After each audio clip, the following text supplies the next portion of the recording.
பாமக அப்பா மகன்களுக்கான மோதல் யுத்தம் ஒருபுறம் போய்க் கொண்டிருக்கிற நிலையில ஏற்கனவே அன்புமணி ராமதாஸ் அதிமுகவுடன் அதாவது எடப்பாடி பழனிசாமியை நேரில் சந்திச்சு கூட்டணியை உறுதி செய்திருக்கிறார் என்ற நிலையில டாக்டர் ராமதாஸ் என்ன செய்ய போறாரு என்ற கேள்விகள் எழுந்திருந்தது.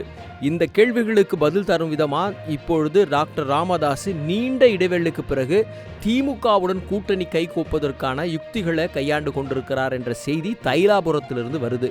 ஏனெனா இப்பொழுது அதிமுகவும் திமுகவும் மிகவும் ரெண்டு கட்சிகளும் மிகப்பெரிய வலிமைக்குரிய வாக்கு வங்கிகளை வைத்திருக்கிறாங்க.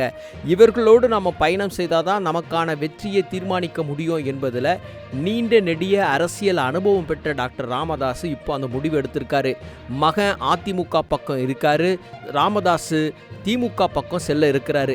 ஒருவேளை இப்போ திமுக பக்கம் அவர் செல்வதனால ஏற்கனவே விடுதலை சிறுத்தைகள் திமுகவில் அங்கம் வகித்து கொண்டு இருக்கிற நிலையில அந்த பாமகவுக்கும் விடுதலை சிறுத்தைக்குமான உறவுல எப்படிப்பட்ட நிலை ஏற்படும் அப்படின்ற ஒரு கேள்வி ஒருபுறம் இருக்கிறாங்க. ஏற்கனவே பாமக தொண்டர்களுக்கும் விடுதலை சிறுத்தை தொண்டர்களுக்குமான ஒரு அரசல் புரசலான ஒரு நிலைகள் இருந்து கொண்டிருக்கிற நிலையில இப்போ பாட்டாளி மக்கள் கட்சி தலைவர் ராமதாஸ் அவர்களுடைய அணி திமுகவில் அங்கம் வகித்தா எதிர்காலத்தில் ஏதாவது சிக்கல்கள் தேர்தல் களத்தில் ஏதாவது சிக்கல்கள் ஏற்படுமா என்ற கேள்விகளும் இருந்திருக்கிறது.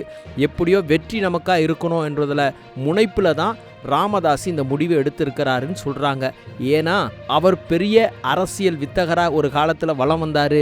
2 திராவிட கட்சிகள் மீது மாறி மாறி சவாரி செய்த அனுபவத்தை பெற்றவர் ராமதாஸ் என்பதனால எனவே அவர் எடுத்திருக்கிற முடிவு நல்ல முடிவு என்பதாகவும் ஒருபுறம் சொல்கிறாங்க.